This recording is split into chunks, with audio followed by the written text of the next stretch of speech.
naisipan ko, ang gawin ko ay gagawa ako ng facial mask made of organic.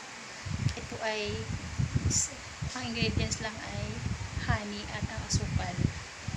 So ito yung gagawin ko ngayon at ituturo ko sa inyo para makatry din kayo at subukan nyo din, kasi mas maganda din kasi ang susutan niya, tsaka napaka affordable, diba?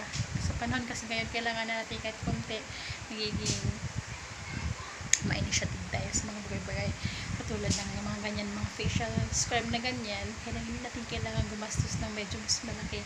Kung meron naman tayo sa kusina, katulad ng mga asukal na ganyan, nakikita natin sa kusina, gamit natin sa araw-araw. At saka itong honey, yung nabili kong honey na yan, ang isang bote ay nagkakahalaga lang ng 100. Sobrang dami na niya. So ito na ngayon, gagawin natin na, guys.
Ayan na, guys, tatapos ko na nabandawan.